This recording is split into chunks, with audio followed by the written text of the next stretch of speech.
Welcome to Drink Naked. My name is Stewie Robinson from Naked Wines. On this podcast, I'll be talking with a legend, an absolute rock star from the world of wine, and hopefully getting the answers to what drives them to do exactly what they do. Along the way, you'll learn a lot about wine and the many, many exciting things about it, but especially you'll learn about how the winemaker, when free to express their creativity, can make something truly awe-inspiring and life-changing. Today on Drink Naked, all the way from Griffith via Bondi Junction in New South Wales, we welcome the young gun that is R.Paulazzo from R.Paulazzo Wines. So, Rob, welcome. Sure, thank you. It's awesome to be here, actually. I'm pretty flattered by the young call as well, so I'll take that whenever I can get it, so yeah. Mate, believe me, that will go for quite some time. I just want to say right at the start, as a means of introduction, you've just been anointed as a recipient of the 2019 Top 50 Young Gun of Wines Award. Your wines have been feted by the likes of James Halliday, the esteemed wine writer James Halliday, rating as high as 96 points, which is very, very high. And your label, R.Paulazzo Wines, is rated 5 stars by James Halliday as well. You've won multiple gold medals, multiple trophy medals at national wine shows. And that's all before you turn 20 years of age, right? Yeah, very, very busy years, few years in my teens actually, but no. It's actually really humbling, and I don't know, it's a bit shocking to hear you say all that in one hit like that. And can I ask how old you are? Yeah, I'm 40. 40? Yeah. Mate, that's quite a history in a very short career so far, isn't it? That's amazing. Yeah, look, I've been really fortunate, and I'm really grateful for everything that's happened in my wine career. It's, I guess like any other winemaker out there, I guess there's times during vintage where you're knee deep in grapes and you're working long hours and you're doing everything, and you kind of go, well, sometimes I wish I was just doing something a little bit simpler or whatever. But you honestly, you take a bit of time to reflect and listen to all those things you said and everything, and then just look at it, and I'm extremely grateful, and it's just been amazing, really. So this year's been a busy one too. Like the Young Gun of Wine thing was something which I guess I probably personally don't do a lot of. I guess that kind of thing. But when it came up, I was obviously really humbled by it, and then got on board because they take you around in a sort of a road show down in Melbourne, and you do events and all that kind of thing, and it was amazing. Like just. I guess firstly being put in that group amongst, when they say young, it's actually what they mean is emerging brands and winemakers doing new and interesting things. And some of the people that I was in those events with, like I look around and I go, hey, like they're doing really cool stuff. Oh, this guy. Oh, I know this guy. So we're, it's almost like a bit of a catch up for us, and bouncing ideas off each other and doing that. And it's a little community in itself. So it was extremely good, and something that I really enjoyed doing actually. Yeah, amazing. I mean, just to explain to those people watching and listening, the Young Gun of Wine Award, as Rob explained, is for those winemakers who are making a real difference. It's an annual award. It's peer awarded. So from your colleagues, which is, that's a huge rap. But just to define it, it means that you and your winemaking skills are actually defining the future of Australian wine. So, mate, that's awesome.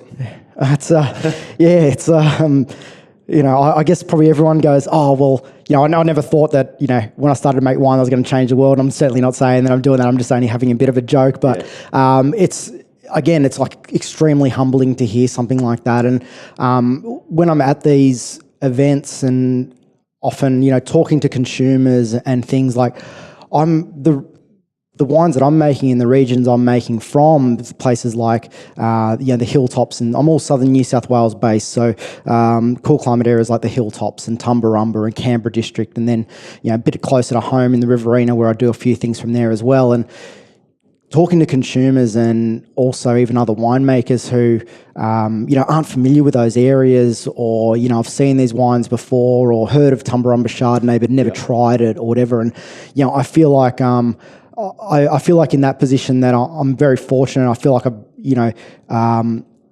I guess it's I'm almost like a custodian for the region in that regard. I think it's up to me to sort of put my best foot forward and make sure that, the wines that I'm producing under my label really sort of, I guess, speak about the regionality and what's great about it. And then when I get those opportunities to, really try and educate people and let them know what's great about it. And the feedback I've got is awesome too. Like that's the thing, like having people sort of walk away and really be sort of impressed by the areas and actively say, hey, I'm going to look for Hilltops Cabernet next time I'm in a bottle shop, or I'm going to really suss out more Tumbarumba Pinot because I love it. And that's great. Yeah. And you've mentioned the regions of Hilltops, Canberra, Tumbarumba.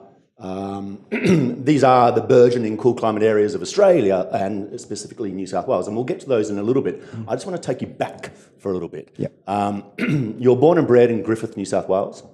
Yes. For those people who aren't listening from within Australia, or actually who are within Australia but don't know where or what Griffith is, can you just give us an insight into your childhood in Griffith? Yeah, sure. So Griffith's a town. It's the Riverina wine region, which is in southwestern New South Wales, is basically centred around the town of Griffith. So Griffith's town, like I said, in the southwest of the state.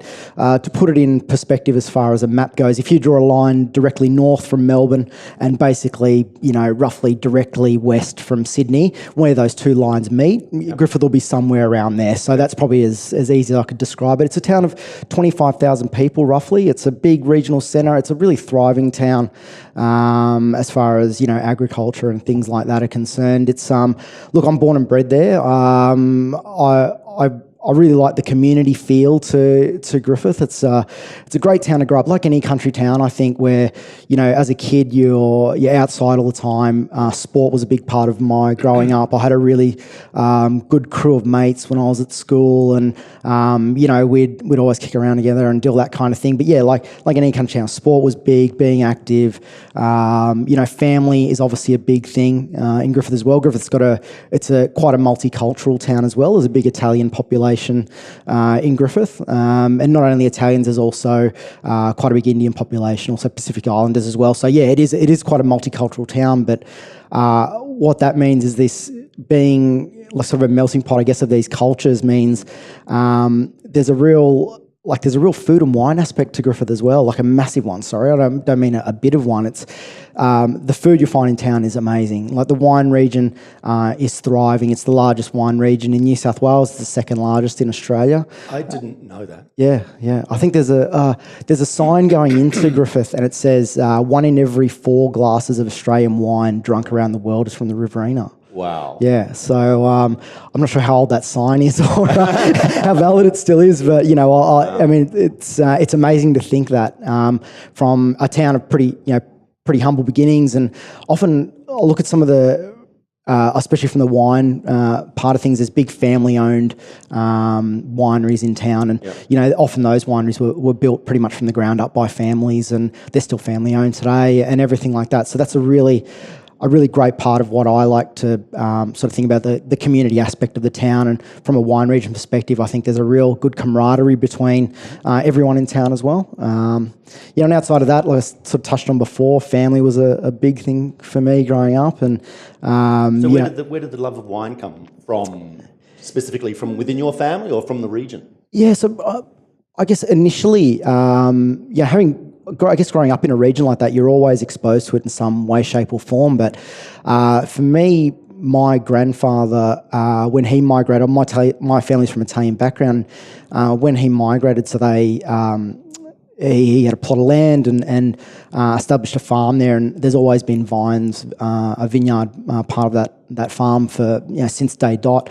And so I guess growing up there is one of those things where every Sunday we'd spend at my grandmother and grandfather's place with my cousins and all that kind of thing. So we're always there on the farm, always there on the vineyard. So even if I didn't realise it at that point, it was sinking into my subconscious at some way, shape or form. And there's some of the earliest memories I have, and my grandfather and my uncles, my 2 uncles, they ran the farm mostly, and they had a grape harvester. And we're talking like when I was young, we're talking early 80s, and it was probably one of the real initial sort of harvesters. Nothing like today, where it's got a lovely air-conditioned cabin or anything. This is basically like a tractor on stilts. Yeah, right. And, it was, there's no cabin, there's dust everywhere. And I remember riding on that with him, like I'd go up there as a kid and we'd spend my cousins would do the same. We'd have feet dangling off the edge with thongs on. I mean, no OH&S back then either. But, we'd spend ages on there. And it was so great, just seeing them sort of, harvest the grapes and seeing them come off and then going to the receivable bins and all that kind of thing. And then, from there, jumping in the truck with him when he'd go and deliver it to the wineries and things like that, and watching it all get tipped into the thing and into the receivable hopper and stuff. And, if I had a thought then that in, how many years' time I'd be doing that, and it's kind of a bit surreal to kind of think back all that time and then see where, I guess where my career's progressed since then. So, certainly really, really, really fond memories of that, and growing up in that sort of environment. But as far as my personal love, I know that's where it probably started. But my immediate family, so my mum and dad weren't in vineyards. So my dad was a mechanic, but he had his own business, and I guess being an agricultural community, a lot of the farmers that would come to him for business. So we're always in and around that sort of in and around the wine industry in some way. And mum would help him out with the business as well. So I guess when it came to me, I was. I chose to go down this path at the end of school, basically. So I'd finished school and enrolled in university and enrolled at Charles Sturt in Wagga to do the wine science degree. And that's where it pretty much all sort of started for me. And so clearly you graduated. Yeah. So, look, I was a terrible student. I won't lie to you, Stu. Because I went to uni straight out of school, and with wine, it was 97 when I went to uni. So Australia was just about to head into quite a bit of a boom with wine, but our class was really small at that point, and there wasn't a lot of people my age doing it, to be fair. Like I sort of turned up to class sort of the first day of uni, and a lot of the other people were older and all that kind of thing. So look, I'm 18 or 19-year-old guy going to university at a home for the first time, I was just bright-eyed and bushy-tailed and do whatever. And all my mates were, doing different courses like, pharmacy and radiography and business and accounting and what have you. And, for the first year and Look, let's put it this way, study wasn't my strong point. I was probably more focused on, doing things like playing footy and, doing all that just anything that a guy that age would probably be doing. So, and, there was a point there where I kind of questioned it a bit too and going, because I looked at certainly the older students in my class and I went, oh my God, I don't really know as much as these guys, or I thought I didn't. And I went, I felt a bit intimidated, to be fair. And so what I did then was I was like, I started to question whether I was doing the right thing. And so I ended up sort of taking a bit of a break for a while, and I got a job in a winery, and that was during the same year. And I started being a cellar hand at De Wines in Griffith. That was my first time working in a winery, and just out in the cellar, dragging hoses, pumping wine around, doing whatever, just getting a feel for how a winery operated, how things worked during vintage, which I really had no idea about, and kind of immersed myself in that, and then did that for a while and got some real good practical knowledge, and then was able to go back and sort of think, oh, hang on, I probably know a bit more than I give myself credit for here, and sort of certainly felt a lot more comfortable in doing that. And I think probably as a winemaker, I've probably been more practically based rather than anything too technical anyway. And I think probably for me, it's just about more having a feel of the wine and letting it sort of tell you which way to be steered and that kind of thing. So instinctive. Yeah, I guess you could say so. But certainly. Those early years in getting into wine were really good. I mean, it was like I said, it was a bit of hard work there and a few shocks. Certainly, just actually sort of immersing myself in that whole winery environment and going, oh, hang on, this is the reality of what it is. But I just loved it, to be fair. Can you actually just guide us through that early part of your career? So you graduated from Charles Sturt? So I actually ended up working at the university for a couple of years. They had a fully fledged production winery there. So it was under the university banner, but it was a full just winery that ran off its own steam. And they actually it was like a traineeship sort of scholarship thing they offered to final year students, where you could work there as an 18-month contract as like an assistant winemaker and do whatever. So I did that for a little while, and that was good. So I got through that, and then So once I did that, I ended up moving to the Yarra Valley for a couple of years. Yep. And so I ended up working down there, and I worked for a contract winemaker down there. So basically what that was it's just a large, because a lot of small brands in the Yarra Valley, not everyone has wineries. So people would bring their grapes here and we'd make the wine for them. So that business no longer exists. But I worked there for a couple of vintages, and that was amazing. Like, it really sort of probably began my exposure to Pinot and Chardonnay, which are probably two varietals that I'm really passionate about. So that was good. I really enjoyed working in the valley then, and that was great. Just to interrupt for a second, you know, when you actually said you make wines at the contract facility for other labels or brands, whatever, just out of curiosity, do you make them according to what you think they should be, or according to the style that they want you to make? Oh, so I guess it's a little bit of both. Certainly, you know, they're, for the most part, and I'm just thinking back to sort of those clients then, I think for the most part they were like, okay, well, here it is, we kind of trust you to do the best job you can and do whatever. But in saying that, some of them were a little bit more proactive than others. There was a whole, there would have been, I think then, probably about 50 or 60 clients we're working with. So, you know, it's a lot of different people, and it was a pretty busy place, and so a lot of different personalities to deal with too. So it was a learning curve on, let's say, a lot of aspects. So it was really good. But yeah, I think for the most part, it was like, it was there like, well, you guys are the winemaking experts. Mm-hmm. You do this, we'll grow the grapes and that kind of stuff. So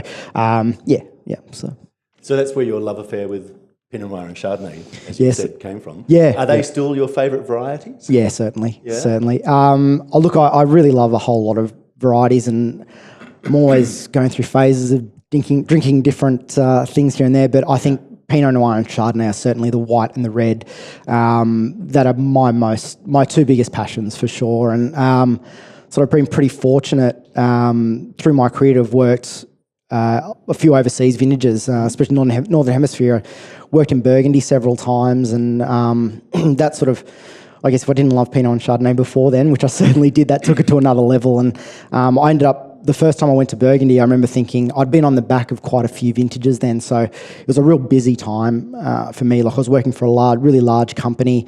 It was very demanding, the job, the vintage was long.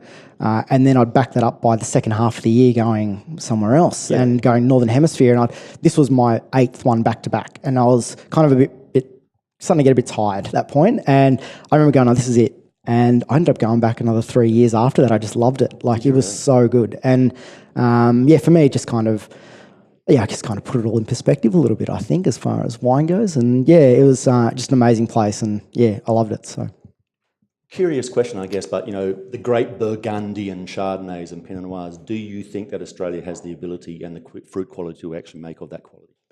Yes. Yeah. In a word, I think some of the Chardonnays that are coming out of Australia at the moment, whether that be, from a heap of regions, whether it's, Tassie to Yarra Valley to Mornington to Adelaide Hills to Margaret River, I'll throw in Tumbarumba as well, certainly, because the region I'm passionate about, and I think some of the wines coming out of there are just amazing. I think Australian Chardonnay is world class, and it's great. Like, I think the wine world is sitting up and taking notice now. And I think they have been for quite a few years. So I certainly think I'm certainly by no means going to say Australian Chardonnay is better than Burgundy Chardonnay, but I think I think Australian Chardonnay is certainly holding its own on the world stage without a doubt. I just want to quote you. One of your own quotes, if I may, from an interview you actually did back in 2015, which was, for those who aren't aware, was you actually came on board as a pure play naked winemaker on the 2nd of February 2015, and you've been making R.Paulazzo wines exclusively for Naked Wines ever since then. But this is a little quote that I just really grabbed me. You said, My wines are made from the heart, using a balance of knowledge and instinct. They are not made to any preconceived recipe formulated by some backroom bean counter demanding that I make a wine to fit their latest category development plan. I mean, if ever I could distill a mantra for what Naked Wine stands for today, that is probably it, which is basically you're walking to the beat of your own drum, Rob, as a winemaker. Yeah. We've talked about up to 2015 and the fact that you've worked for people like Geesem Wines. Well, we're talking about it now, Geeson Wines, Mick Williams Wines, Jacobs Creek, Orlando. But your life sort of kind of changed in 2015. Can you just let us into what happened there? Changing puts it mildly, I think. But it's funny hearing that quote back again. And I've got quite a lot of friends in marketing and things like that. So, if any of those guys listening, I'll buy you a beer. But it changed immensely for me for then. I mean, I had no idea when I first jumped on board with Naked and my first bottle was sold, that I'd certainly be doing something like standing here today, or even seeing where this business that I've created has gone from, a tiny amount, a few bottles of just sort of mucking around, to something that I now focus on full time. So when I started in 2015, I was, that first initial bottle was sold in 2015. It's probably important to have a look at the year or so before that, because with wine you basically make it the 1 year and sell it the next year. So I was at the point there where I'd probably hit a bit of a crossroad, and where I was working for a New Zealand winery, and I was kind of at the point where I'd based myself in Sydney quite a bit, which I'd moved here a few years ago, and that kind of thing for a while. So I was kind of so there was about a period, about 12 months there, where I was like, I need to make a decision. I can't continue to stay in Sydney, so I can't, I need to probably do something if I'm going to continue with this winemaking thing, and which is what I'm passionate about. So I ended up coming back and doing a little bit, and then I got in contact with, we had a chat with Naked Wines, and all of a sudden I'm like, okay, well, let's give this a go. And the results were just, or what happened in that first initial month or so, I'll still think about it now. I was thinking about the car over here, and I came out with two wines first. There was a Shiraz and a Sauvignon Blanc. And I remember I rang up here and I was so distraught about 3 or 4 weeks after I'd launched the wine, because I thought something had gone wrong. I was looking at my thing and it's gone out of stock. And I've gone, what? When you put it on there 3 weeks ago. And so I'm ringing Paul, trying to get hold of it. I'm leaving messages. I'm going, mate, you need to call me back. I think there's a problem. He's going, what? I said, it's coming up on the website as sold out. Like, how come there's got to be a problem? And he goes, no, mate, it's sold out. So, I couldn't believe it. Like in several weeks like that. I mean, is that a dream for a winemaker to see your product embraced so beautifully and quickly? Yeah, it was unbelievable. And the feedback that I was getting from Angels Online and all that kind of thing, like, it just kind of blew me away. And then it's just sort of, this thing has just continued to grow from there. And I look back in those early days, and I just doing it for a bit of fun and hoping that something may happen on the side. Compared to where I am now, it's unthinkable. And I sort of, being able to sort of concentrate on this as my full-time thing now, rather than try and sort of cut it into do this after work or do this on weekends. I remember when I first made the call where I had to concentrate on this full-time, it just coincidentally, I was coming into Naked Wines to do a tasting with the team. Right. And so and with the current employer I had, I was, we're doing the right thing as like, planning an exit strategy. I'll take as much time as I need and all that kind of thing. And it had been to and fro for a while, and we'd got to the point where we'd finally gone, okay, well, this is going to be it. And I kind of just had that phone call from, okay, all good, yep. We've got a date, it's done. And I was on the phone before I got into Naked.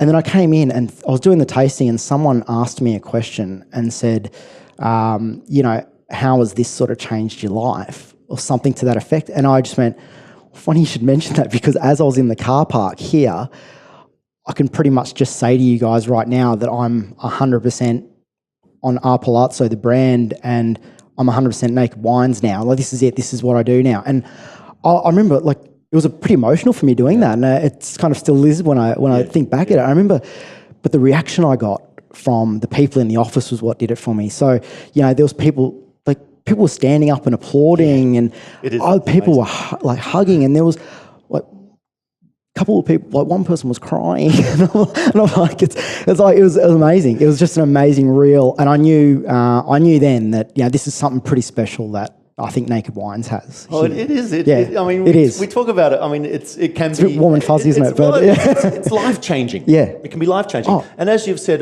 multiple times, suddenly when you actually start making wines for Naked Wines, suddenly you have 75,000 new friends. Oh, it's minimum. Unbelievable. Unbelievable. Yeah.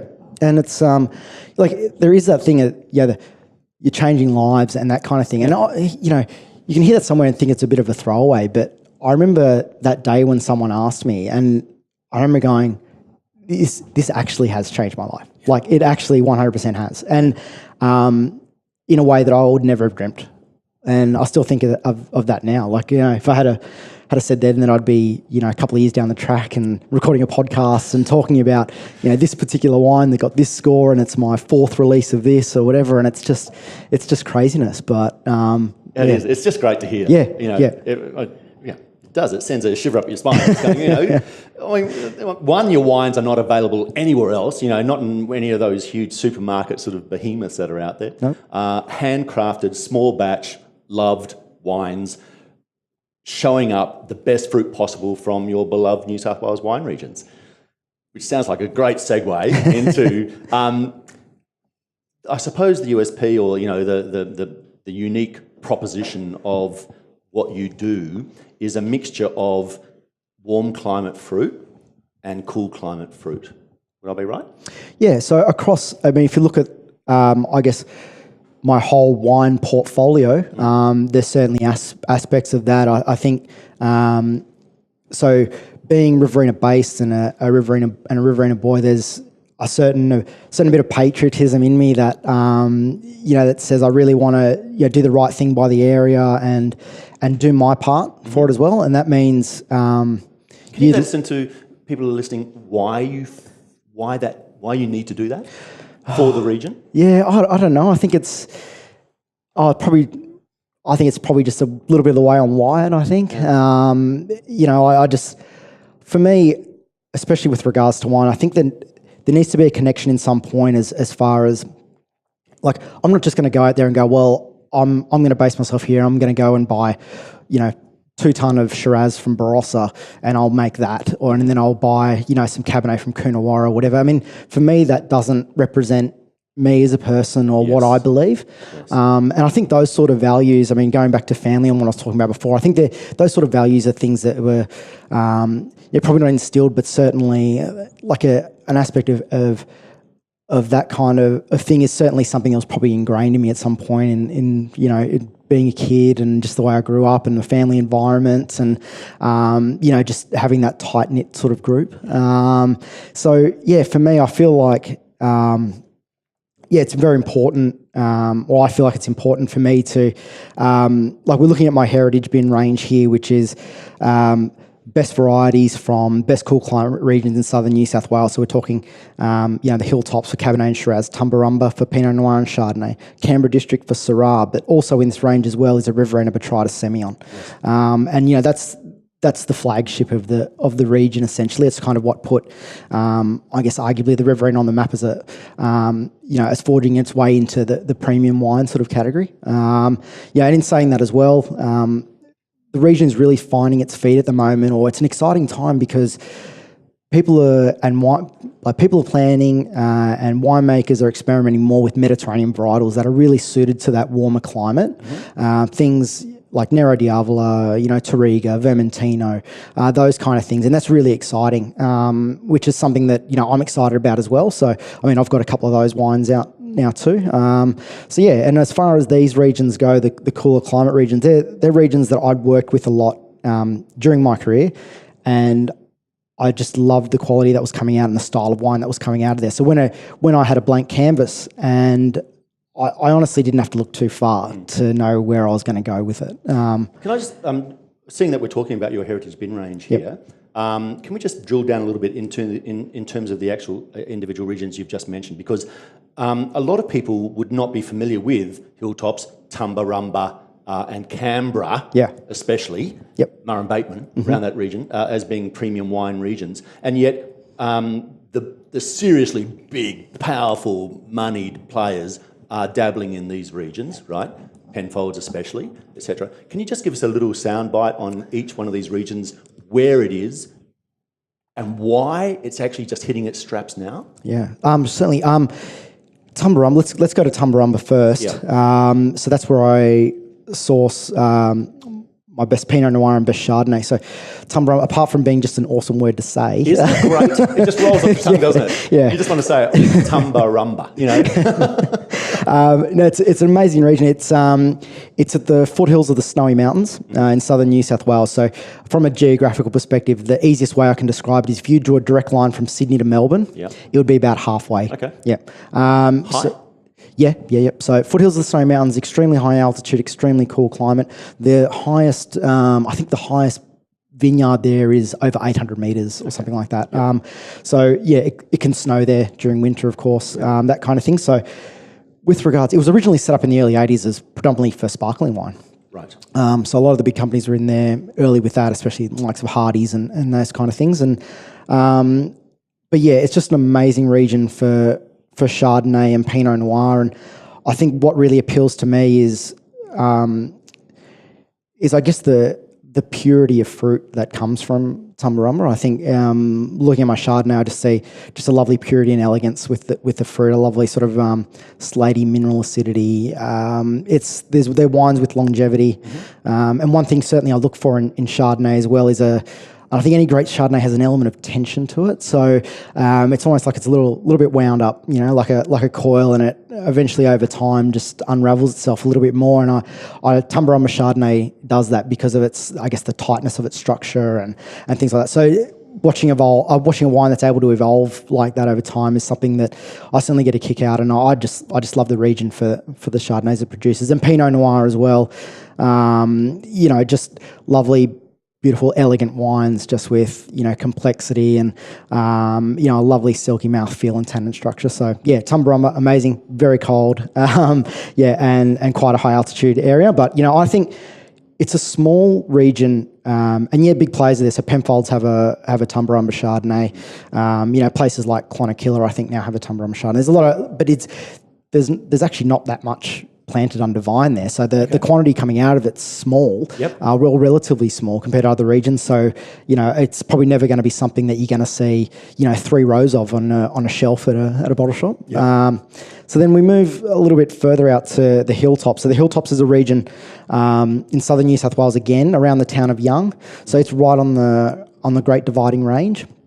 So beautiful, lovely, warm days, and it'll be cool nights as well. And what is great about the Hilltops region is it's a red region. I certainly, absolutely think it's a beautiful red region. Shiraz and Cabernet is certainly where it sort of star shines brightest, I think. And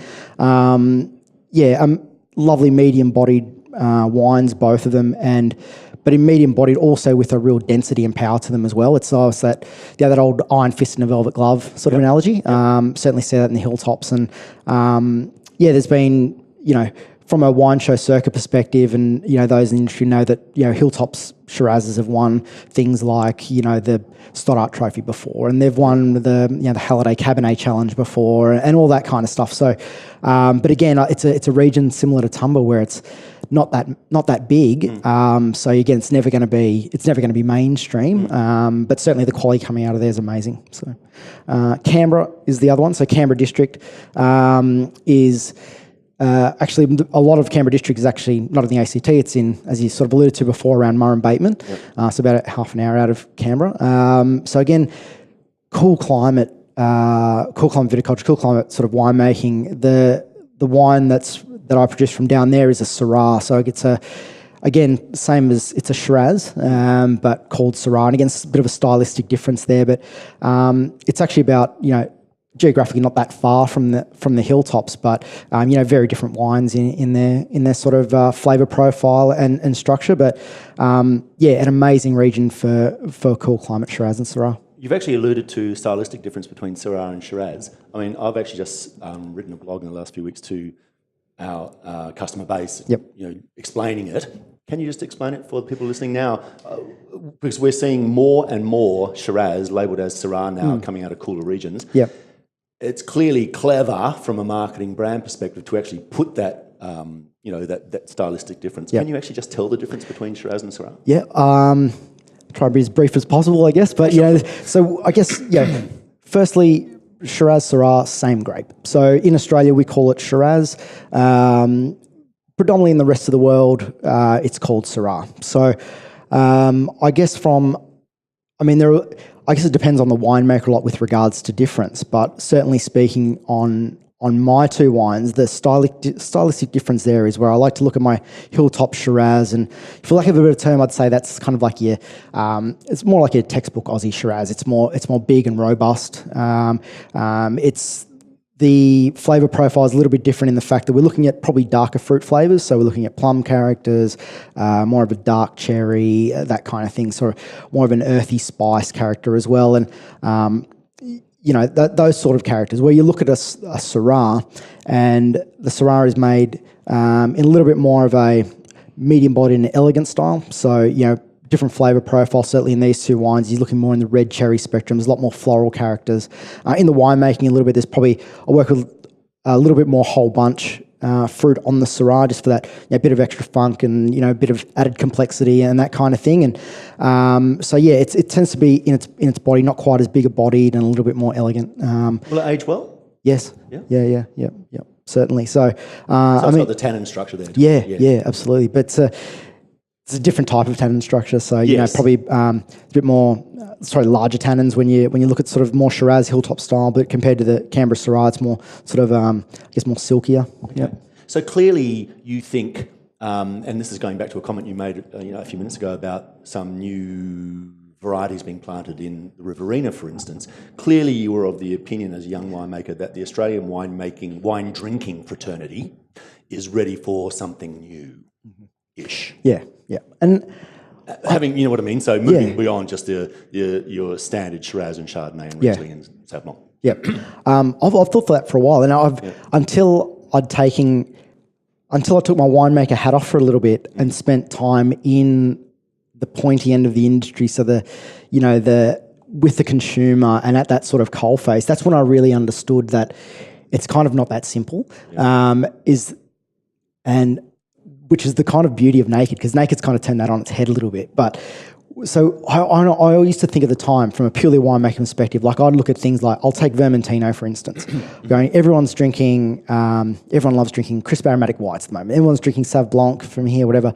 That's what Vermentino is. Lovely, crisp, beautiful wine. Yeah. Why aren't people drinking this in droves? And I think, there's a few things like that as well. And but then sort of you have a look, and I think often it's just... there's probably a million reasons why people wouldn't pick up a Vermentino from the bottle shop, and they'd probably go with their usual Sauv Blanc or Grigio or whatever it might be. And I think the beauty of what Naked's done is, if I have, just say for instance, I do release a Vermentino, if someone's looking at it and they go, I wonder what this is, I've got something written down on my wall saying exactly what the wine is about. They've probably tried a few of my wines before and gone, okay, I think this guy kind of knows what he's talking about a little bit, so we'll give this a try. And I think you've also got people here advising people going, hey, if this is the flavour profile that you like in your wines, you'd give this a go. Absolutely. Rather than turning up, like I once heard the analogy that a wine shop or a liquor store is kind of looking at the wines like the cereal aisle. I think it's 10 times worse than the cereal aisle. Like, there's a million things.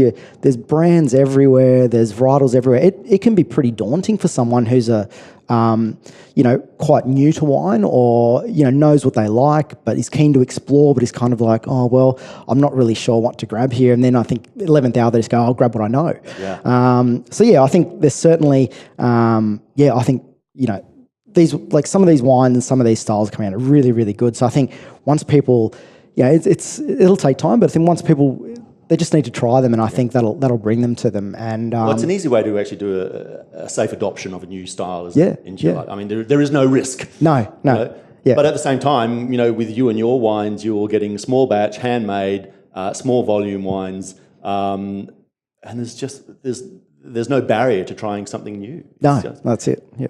Food and wine. What's your opinion on food and wine? Yeah. Not individually, but as a pairing. And do you think the Australian culture is changing so that people are now consuming wine with food more? Yeah, and I think it's a great thing. And for me, and I guess, again, going back to sort of, my background and things like that, wine and food have always been together. Sort of growing up where I've never been, even growing up as a kid, like, having wine was always on the dinner table and that kind of thing. So, my dad would have just a glass with dinner and that kind of thing. So it was always something I was familiar with. And it was always, when I looked at wine, I always immediately associated it with food and having it as part of a meal and that kind of thing. So, yeah, I think, look, I'm not too much of a snob about food and wine pairing. Yeah. I think, if I had any advice to someone that was looking, what can I pair with this or whatever? I mean,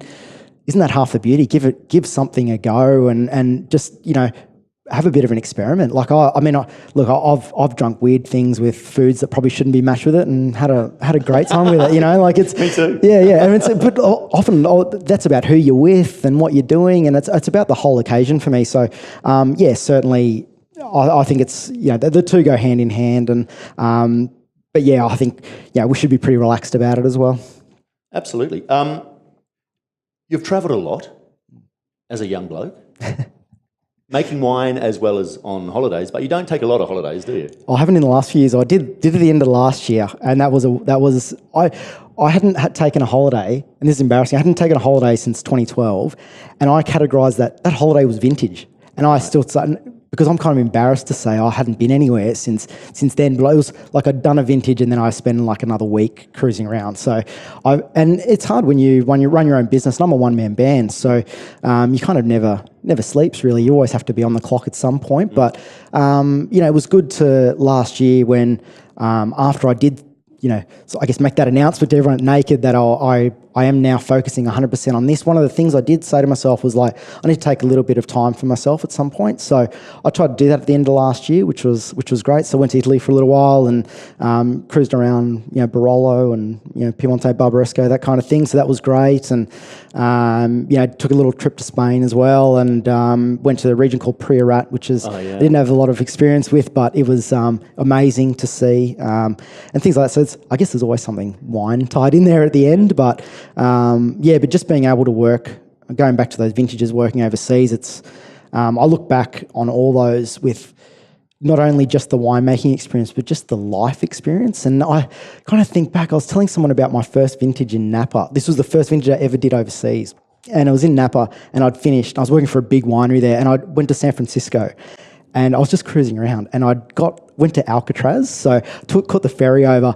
And anyway, there was a big line up for the ferry, and all of a sudden, like I was at the end of the line, some guys just plonked on behind me, and I kind of looked at him and I went, oh, I think I know this guy. When you see someone, you go, is he from somewhere? Do I know him? And then I turned around, I hear these people whispering, and I'm like, oh, it's Pierce Brosnan. So anyway, so we're lining up to get on this thing, and I'm like, okay, I'm never going to chat to this guy again. I've just got to turn around and say hi or do something, just embarrass myself somewhere. So anyway, I've turned around and said hi, and he was the best bloke. Was he? Yeah, he was such a champion. And we were chatting about the whole line. We spent about 15 minutes chatting, like onto the ferry. And was he going to Alcatraz too? Yeah, he was going there as well.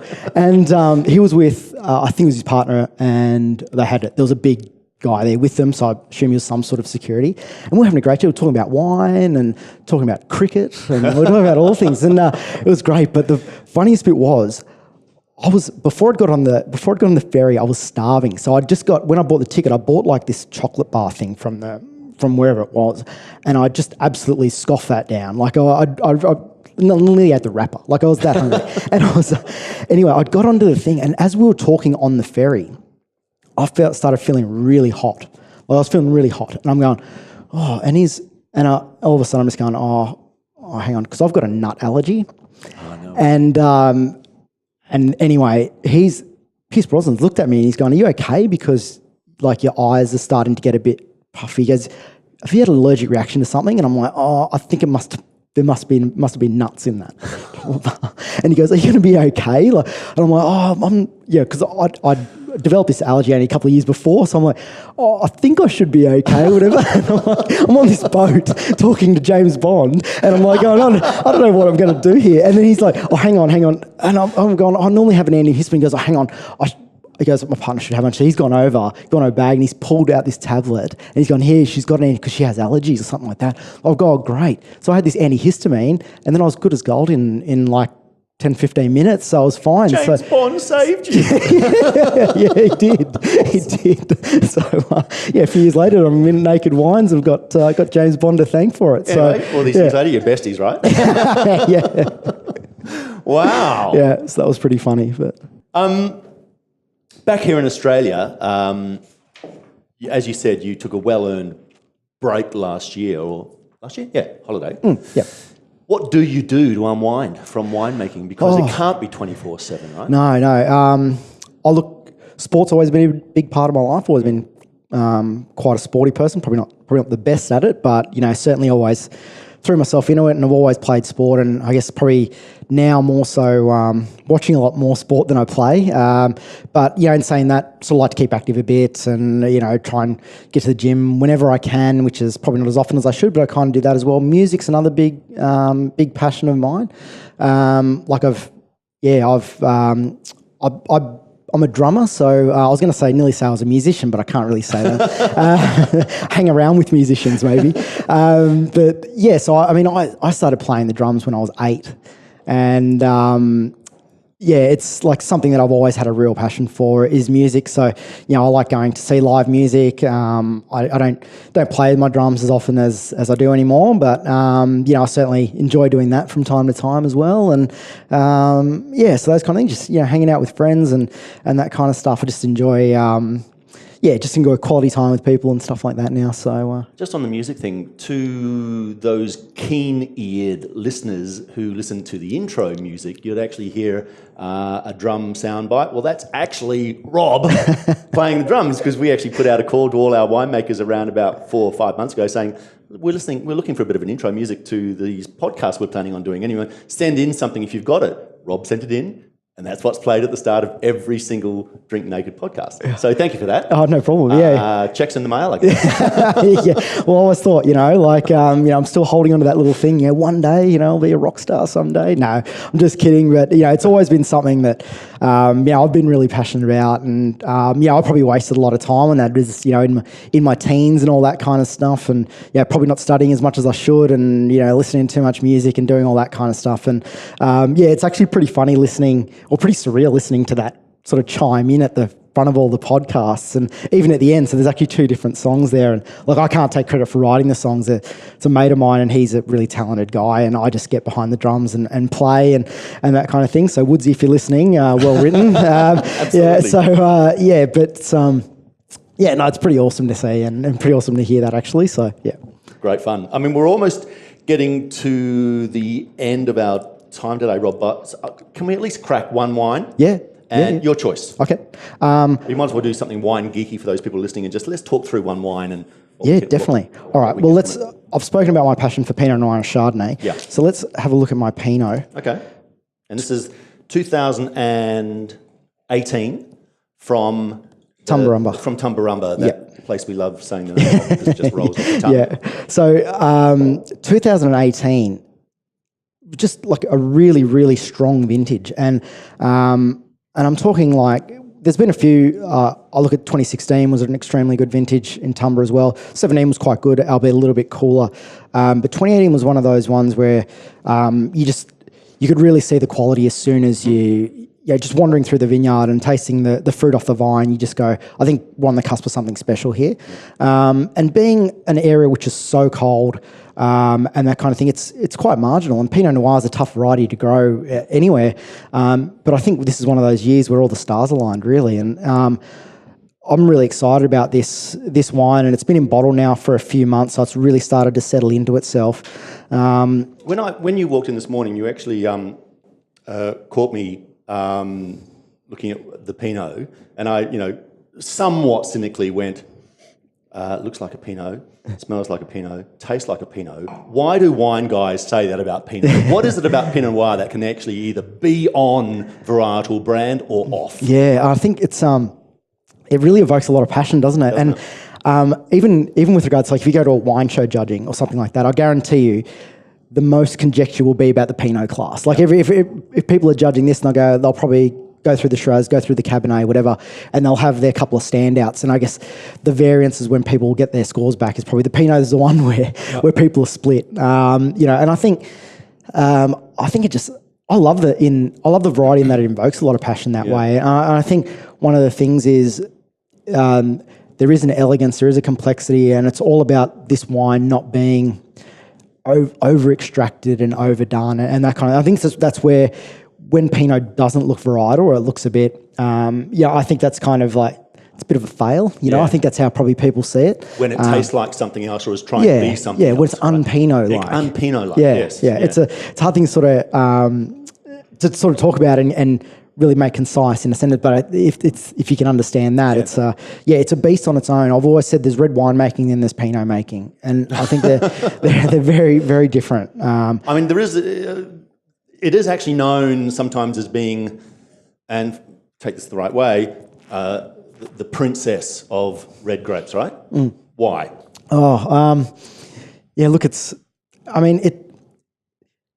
Let's start with it in the vineyard. It's thin-skinned. It's really susceptible to princess.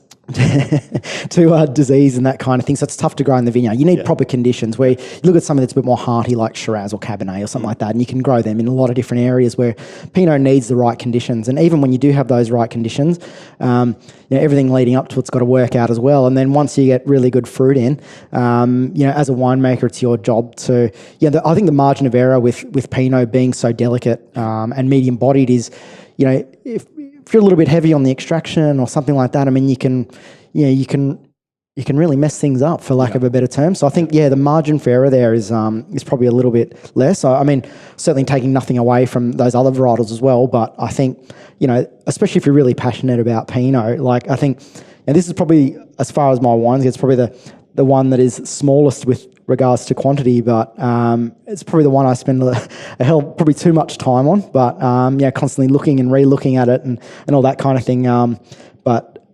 guess it's a really unique variety, and I think in the world of wine, I think even people who have said they don't like Pinot, I think when you finally have one that like a really top-notch Burgundy or something like that, it does change a little bit. Like you look at it and you go, oh my God, this is something else. And I think people start to get a bit of the bug once that happens, I think. Absolutely. And then the search just goes and it's down the rabbit hole. And I love it. A bit like our podcast, really. I'm just staring at your labels now, and we're almost there at the wrap up. But this is called your Heritage Bin Range, yes, which is almost like harking back to some of the old bin ranges coming out of Tyrrells and Pennies and But where do your bin range numbers come from? Yeah, so interesting story. So when my grandfather established our family vineyard all those many, many years ago, back in those days, it wasn't like it is now, where it's like a block of Shiraz here, block of Chardonnay here, whatever. Back then, because Australia wasn't drinking table wines; they were drinking fortified wines. It was all port and sherry and those kind of things. So it was pretty much just a bit of a fruit salad of varieties, and reds here, whites here, that kind of thing. And he would make a little bit of wine for himself, as most of the Italians were doing, and weren't big quantities or anything, but he would go up and down the rows and be tasting and go, oh, hang on, this wine's pretty good, so I'll pick this one for myself, make my own wines, and then the other, whatever else he picked, went to the wineries in town. So, but he would pick out the best vines and get the best grapes and make his own out of it. And how he identified the wines, not by variety or anything like that, but it was a letter and 4 numbers. So the letter signified, I think, the block, and then the first 2 numbers were like the row number, and then the last 2 numbers were the panel number or the vine number down that row. So, so I've. So it's like a secret code. Yeah. So he could sort of find. We're talking decades and decades ago. Now you got GPS tracking and infrared things and all with your grapevines, and you can monitor this. And he would just be walking up and down the row and tasting, going, this is pretty good. I'll take this and do it myself. And that's how he'd label it. So I've taken those numbers that he used and I've put those on my wines, and so that's my little bit of a nod to my family heritage, and I guess sort of him, being the first one to kick the dirt in Australia and put a vine in the ground, and that's a great family connection. Yeah, it's just great. Yeah, it's funny. I'm the only winemaker in our family ever, but I feel like in some way I'm continuing the legacy that he first brought here, and I think it's pretty important. And I certainly, think from my perspective, it's really important. And if I can just give him a little nod by doing this, then that's what I'll do. That is just brilliant. And you're not just giving a little nod to your heritage. You're a fantastic winemaker, and you are clearly, as per the Young Gun Top 50 Wine Award goes, you are shaping the future of Australian wine. So, Rob, thank you for coming in. Thank you, Stu. As I always finish with 5 questions in 5 seconds. Oh, okay. Which always go for a lot longer than that, but don't worry. I always ask the most embarrassing question first, and I always get exactly the same answer, so we can be different. Yep. Rob Palazzo, what's your favourite wine? Red Burgundy, certainly. It's hard with an actual wine. What I see, you're only as good as your last game. In footy, you're only as good as your last wine. I drank a bottle of champagne on the weekend, and it was a 2002 Bollinger RD, and it was amazing. So great champagne year. And I can't really think of much else before that, but I had that over the weekend, and amazing wine. Not so good for the bank balance, but it was good. And still drinking fresh? Oh, amazing! 17 amazing. years. Yeah. So it's only disgorged in the last sort of few years, so it's just aged on lees for us. So it's as fresh as fresh. It's just amazing wine. So was it a special occasion or just Saturday afternoon? Oh, the bottle was the occasion. So I was in Sydney, and I caught up with a really good friend of mine, and we're just like, why not? Why not? Yeah. And, I love it. Yeah, and I used to have a big wine cellar where I used to keep all these wines, and I made a decision a couple of years ago, and I just went, I've got to start drinking these, and I think. And I actually, from a personal perspective, prefer to drink my wines a little bit younger and fresher these days. So I probably don't keep wines as long as I used to. So anyway, that was just an occasion to do that. So yeah, it's inspired me. What's your favourite wine moment, anywhere, anytime, so far? One that sticks out. When I was working vintage in Burgundy, 2009, amazing year in Burgundy, and the domain I was working for used to do a Grand Cru Corton Charlemagne, a Chardonnay. Yep. And 09, I remember going up the hill of Corton when we picked it. So we used to pick it in the morning and then take it back to the winery and process it. And I remember when we went to pick it, I remember going, this is the most, and still to this day, those grapes that I saw on the vine are the best Chardonnay grapes I've ever seen or tasted in my entire life. Straight off the vine? Yeah, ever. And we picked it all, brought it back to the winery. We're talking tiny amounts. And then, we processed it all, and it was kind of like, at the end of it was a beautiful day, and I ended up at the end of the day going back up to the hill, Corton, and I had a bottle with me of 08, which was the first year I did in Burgundy, and a very different year. It was quite a wet year, and that kind of thing's a lot of struggles, but the wine still looked amazing. And I remember having a glass of that wine up on the hill of Corton overlooking all that while I was in Burgundy at the end of the day after just processing probably the most amazing Chardonnay fruit I've ever seen in my life. And that was... those moments, they hang around, don't they? Yeah, that was pretty cool. I kind of look back at that. At the time, I didn't think much of it. I just went, I'm just going to have a drink and just go somewhere where there's a nice view, and I'll go back up to Corton. And it was, I think about that now, and I go, wow. Like it was, and even when I got there, kind of hit home, and I was like, this is pretty cool. This is very cool. Favourite driving song in the car? Probably my favourite band of all time would have to be Red Hot Chili Peppers. So I'll certainly listen to them a lot during high school, still do now. And I know they're getting on a bit, but probably still my favourite band of all time. So I'd say they've got a song called Road Tripping. So I'll say that's it. But funny, they actually played in Sydney a couple of months ago, and I went to the gig, and it was at Homebush. And for anyone who's ever been there, when it finishes, everyone converges onto the train and is jammed on by like sardines. And I'm on the train, and I've just gotten on, I'm jamming in the door, and there's this guy next to me and his partner, and they've gone, "Hey Rob, how you going?" And it's getting that thing, I'm going, "Oh, do I know you?" I was like, "Hey mate, how you doing?" And they're going, "Oh, we're angels on Naked." No. Yeah. So I was tatting wine to them all the way back from Homebush to Central after Chili Peppers, and we're talking about the concert and everything. It was great. So Naked Wines really does bring the family together.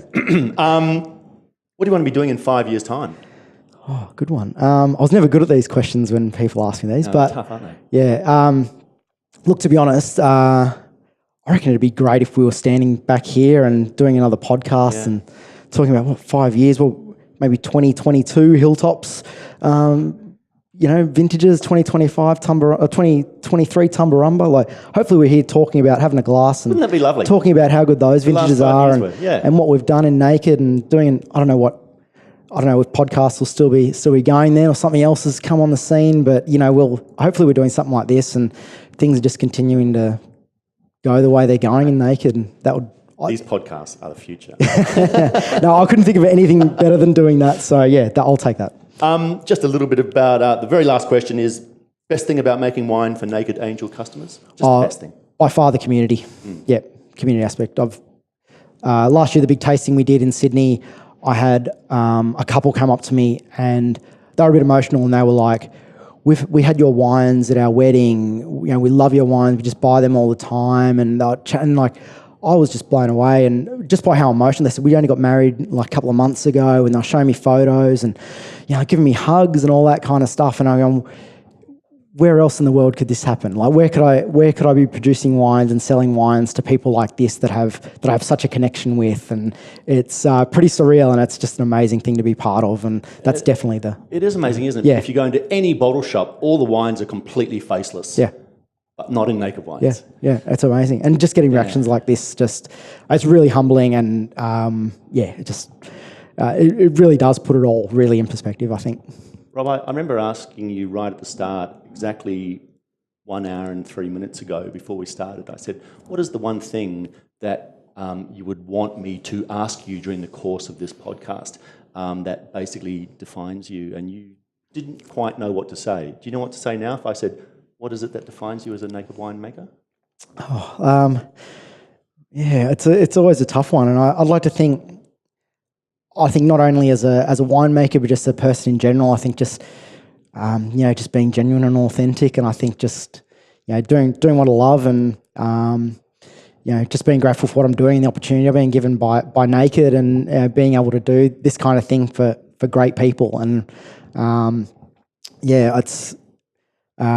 I just hope at the end of the day, I mean, everyone says, what do you want to be, what do you want your wines to be known for and all that kind of thing. And I've never thought about anything like that. And everyone goes, great quality wines are doing it. And I think hopefully that goes without saying. But, I just hope at the end of the day when people pick up a bottle of R.Paulazzo Wines, they kind of just think and go, even for a fleeting second, and just go, well, the guy that made this is pretty good guy and he's doing some good things, so happy to support him, and I'm really grateful for that. Rob, that's brilliant. Thank you so much for coming in and sharing your thoughts and your stories with Drink Naked today. Pleasure. Thank you very much. Thanks, mate. Thank you. Thanks for listening to Drink Naked. Hopefully you enjoyed the podcast. If you like what you heard, leave a 5-star review. And if you think you know someone that might like it as much as you, please let them know that we exist. In the meantime, stay tuned for the next winemaker rockstar to come visiting at Naked HQ.